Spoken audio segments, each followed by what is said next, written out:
So in this video, we're going to be applying Newton's second law, which, as you remember, is that the net force on an object is equal to its mass times its acceleration.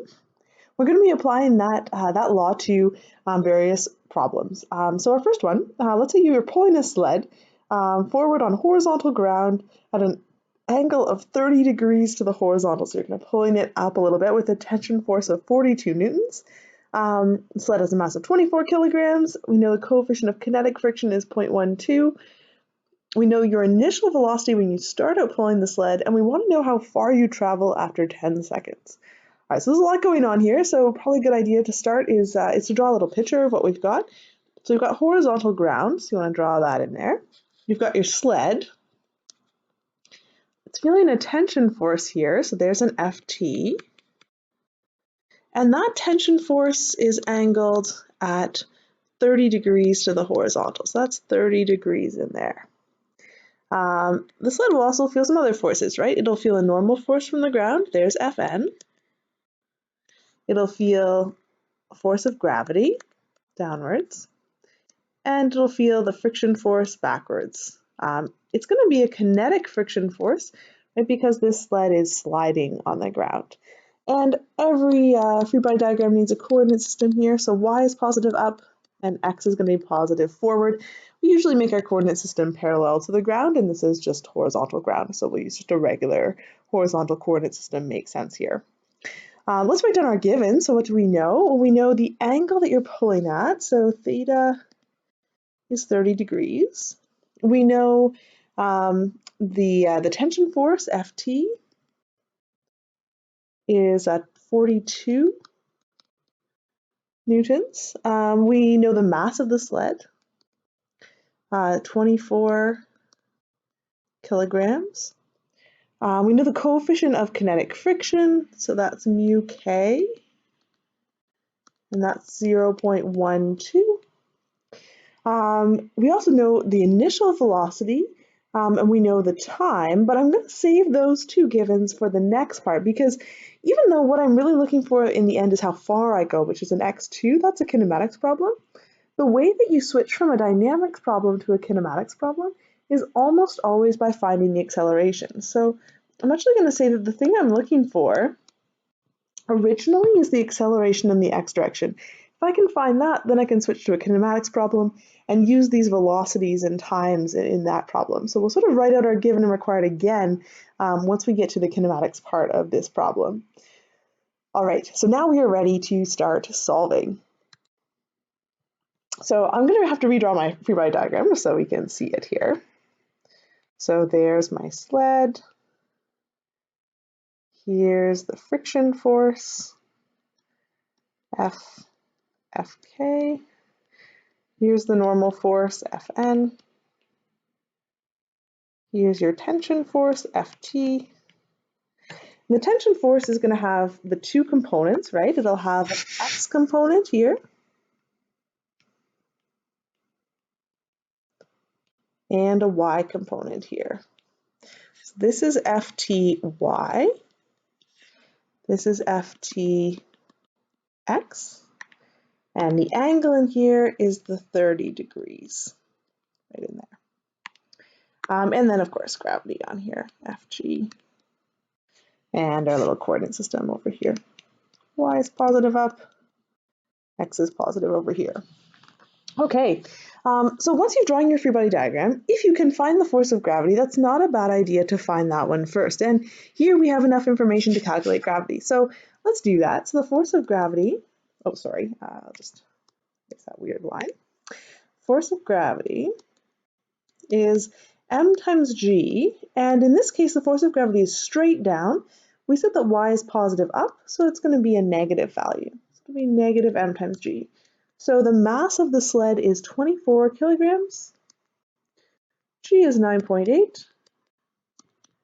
Force of gravity is going to be negative 24 times 9.8, which is negative 235.2 newtons there.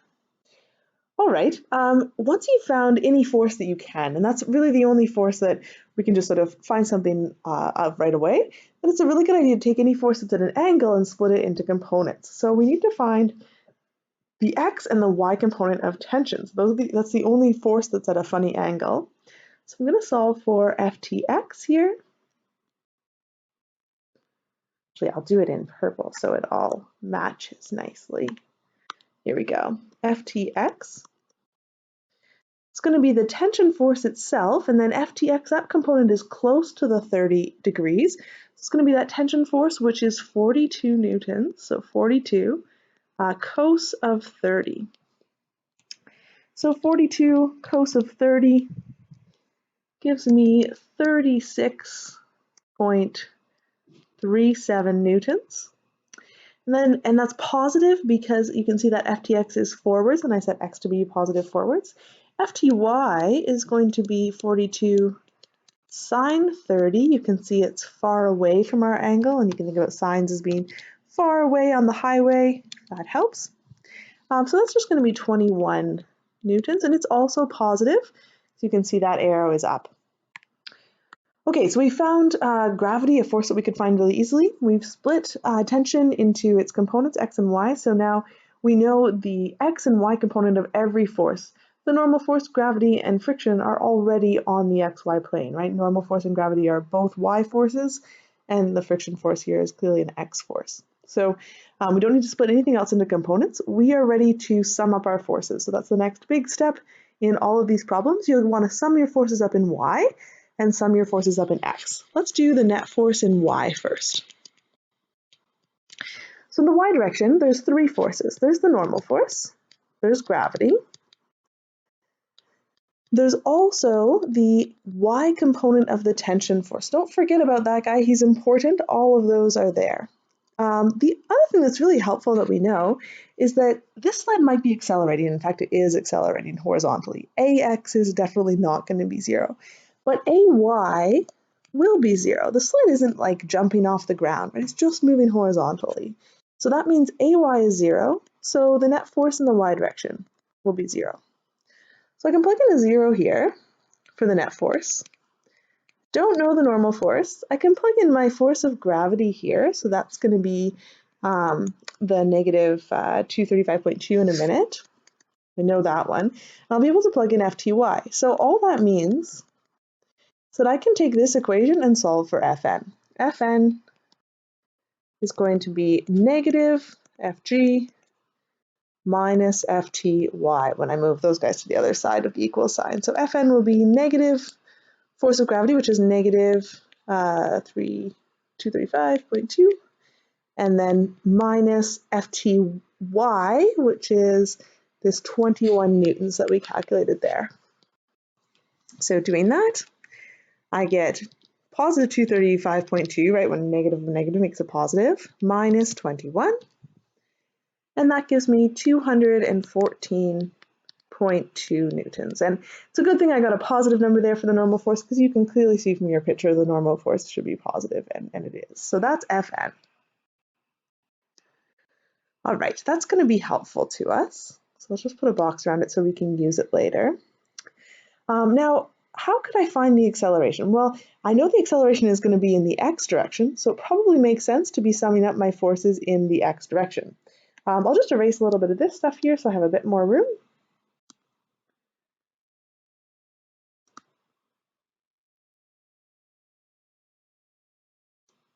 All right. In the x direction, there's only two forces. So the net force in the x direction, there's just this FFK, and there's FTX. But here the thing is, the net force in the x direction is definitely not 0. This thing is accelerating in the x direction. So here I'm going to use Newton's second law. Newton's second law is that the net force in the x direction will equal the mass times the acceleration in the x direction. So that is the key law that I'm going to be using here. So I'll replace the net force in the x direction with the mass of the sled times the acceleration of the sled in the x direction. And that will equal FFK plus FTX. I have almost everything I need to solve for the acceleration here. I know the mass, I've already solved for FTX, but I don't know the friction force. But we have a really handy formula for friction force, which is that FFK is equal to mu k times Fn. or at least the absolute value of it is. So let's toss those numbers in. UK is 0.120. We'll multiply that by the normal force that you found, 214.2.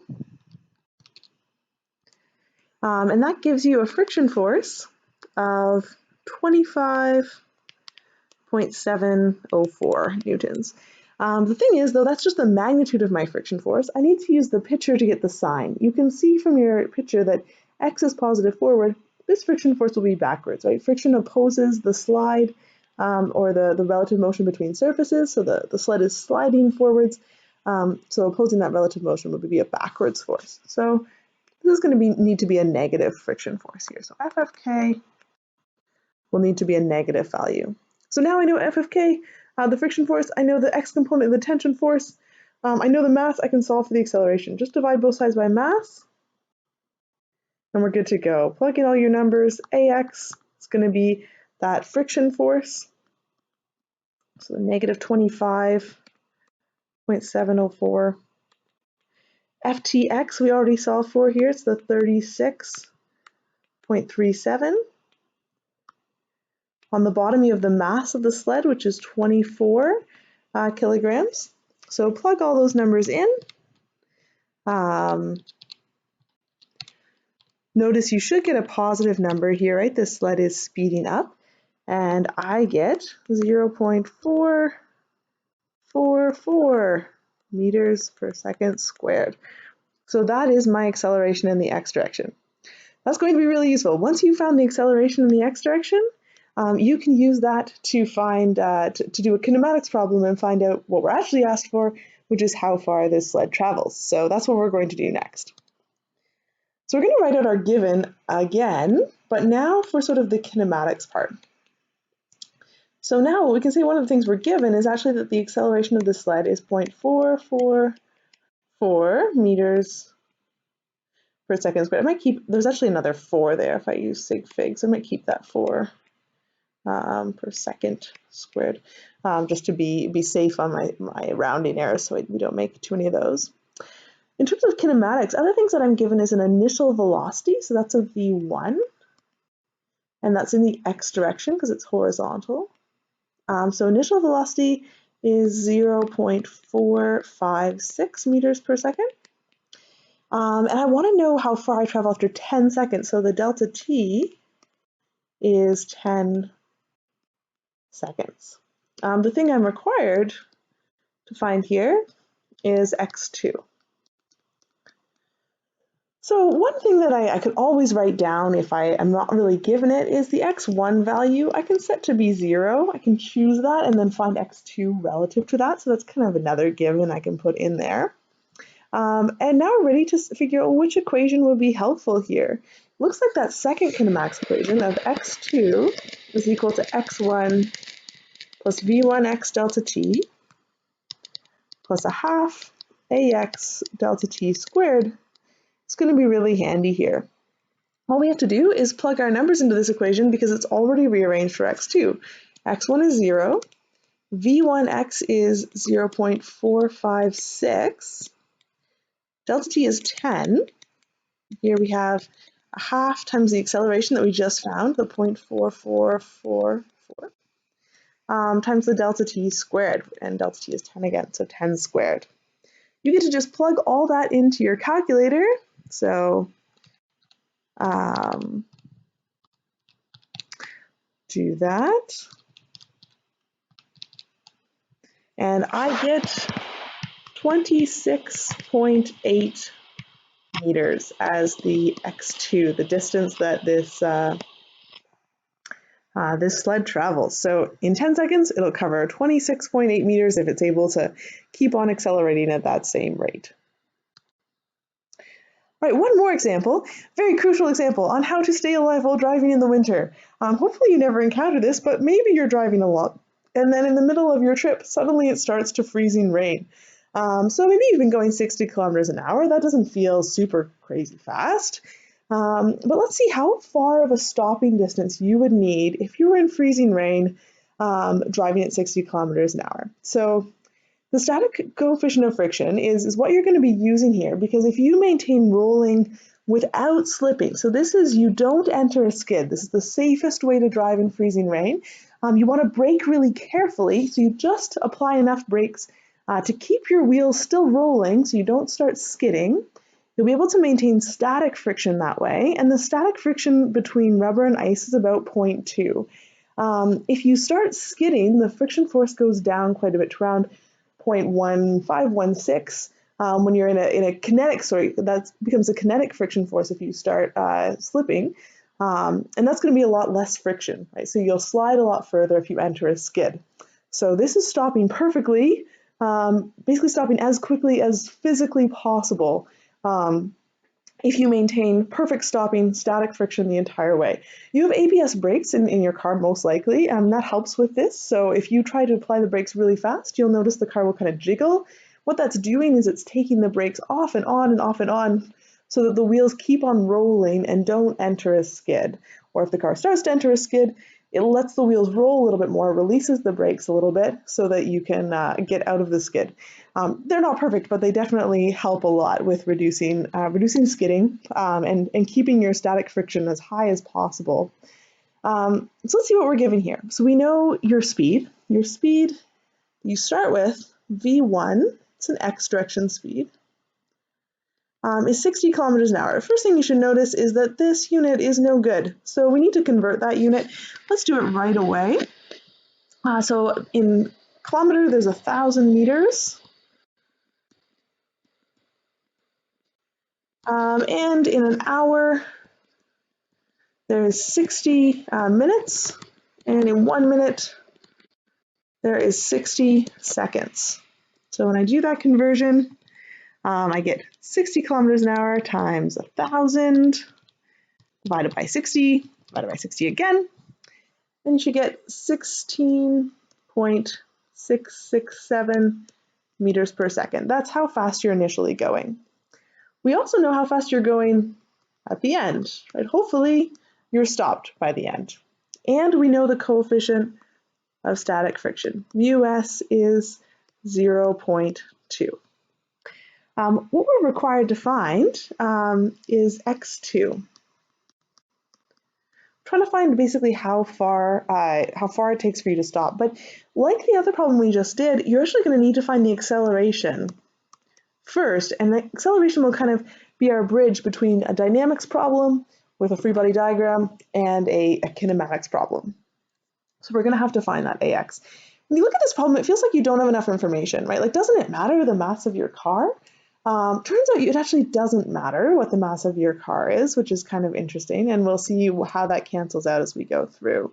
Just knowing how fast you're going initially and the coefficient of friction is actually all we need to find out how far of a stopping distance it will be for you.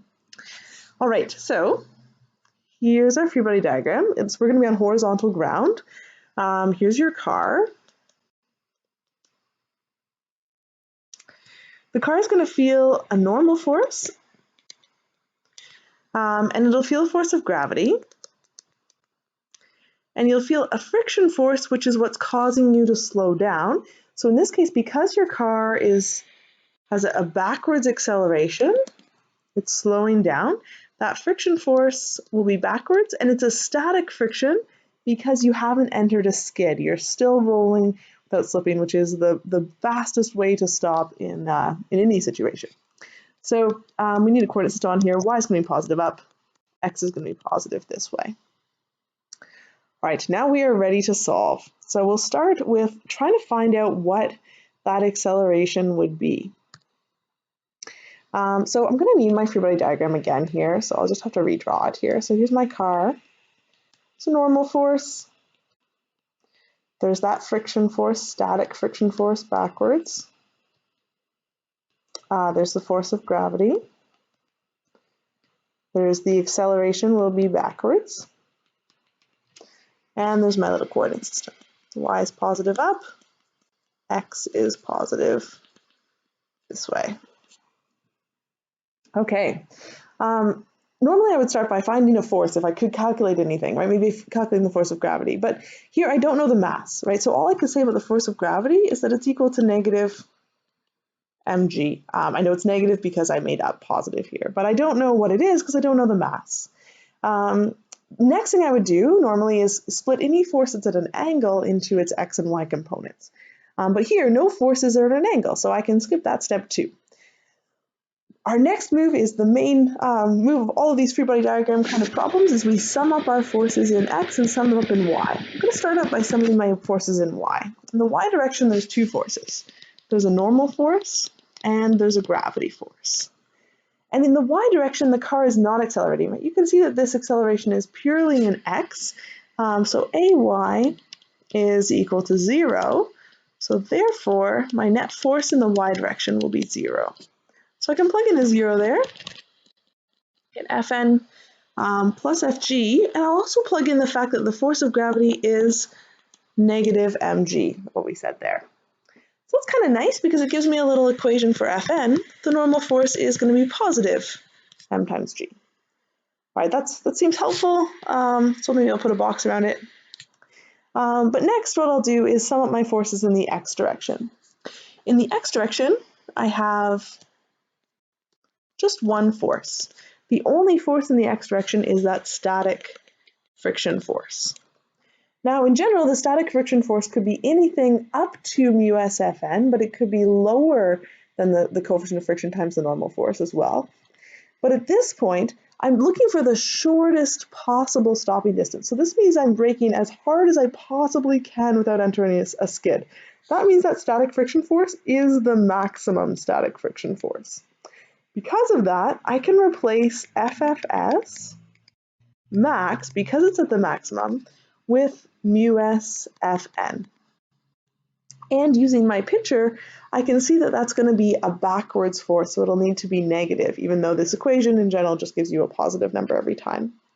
So let's plug that in. So the net force in the x direction will be that friction force, which is negative mu s times the normal force. Well, I can actually do something else here. I just found the normal force, right? The normal force is m times g. So why don't we plug in the normal force here? So I'll have the net force in the x direction is equal to negative mu s times the normal force, which is just mg. Cool. Now here's where Newton's second law comes in. So we know that the net force in the x direction will equal the mass times the acceleration in the x direction. That's Newton's second law right there. So we're going to plug in mass times acceleration for the net force in the x direction. And that will equal negative mu s mg. And notice what happens here. We have mass on both sides of the equation. So I can actually divide both sides by mass, and the mass will cancel out. It's actually gone. And what I get is a beautiful little equation for acceleration. Ax is just negative mu s times g. We can plug in our numbers to calculate that. That's going to be negative 0.2 times 9.8. And when I do that, I get negative 1.96 meters per second squared. So we've now found the acceleration in the x direction. We are ready for the kinematics part of this problem. So I'll just rewrite kind of my given information here. Acceleration in the x direction is negative 1.96 meters per second squared.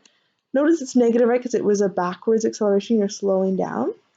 We know v1x is 60 kilometers an hour, but we already converted that to 16.667 meters per second. We know v2 in the x direction is going to be 0. Your goal is to stop. And we can always say that x1 is 0 if we don't have an initial position, so we can find x2 relative to it. We're trying to solve for x2 here. So think about which kinematics equation might be a good choice here. We don't know in this case the time. So the first two kinematics equations both require time. So probably the third one is the way to go. Third one is this. So v2x squared will equal to v1x squared plus 2ax x2 minus x1. Let's take anything that is 0 and plug it in right away. So v2x is 0, so that term will be gone. x1 is also 0, so that term will be gone as well. And this equation is going to simplify to 0 equals v1x squared plus 2ax times x2. I'm trying to solve this for x2, so I'm going to want to move the v1x squared to the other side, so it becomes negative. That'll equal to 2ax times x2. I can divide both sides by 2ax. That's going to cancel here. 2x cancels there with that. And what we're left with is just that x2, if I write it forwards, is negative v1 x squared divided by 2ax. Plug your numbers in there. We have negative v1 is the 16.667. It's going to be squared divided by 2 times your acceleration, which is negative 1.96. Toss all that in.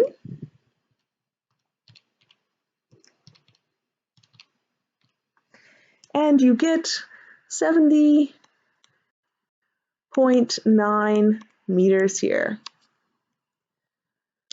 So that's a fairly long ways. And notice that that's only for someone going 60 kilometers an hour, which is not very fast. And they're braking as quickly as physically possible. So they're making 0 mistakes. Their ABS brakes are working perfectly and they're not entering a skid at all. And they're braking as hard as they can. In reality, that never quite happens, right? You're always a little bit worse at braking. So that's a pretty long distance at a fairly low speed. Also notice that the relationship between your initial speed and your braking distance, that initial speed actually gets squared. So the faster you go, the more it impacts your x2. So if you're going 100 kilometers an hour, you could plug that one in and then see what that would work out to be. But it goes up with a squared relationship, not just a linear relationship, which means your braking distance can get very far on the 401 or the 403 or something like that. So something to be aware of. If you're ever driving, you end up getting caught in freezing rain, do not drive in freezing rain. It's really, really dangerous. Your braking distance becomes extremely long. Very few people leave 70.9 meters between them and the car in front of them. And that would only be enough if you could brake perfectly in this context here. So if you're caught in freezing rain, slow down as carefully as you can and just find a place to pull over and get off the road and wait out the storm there.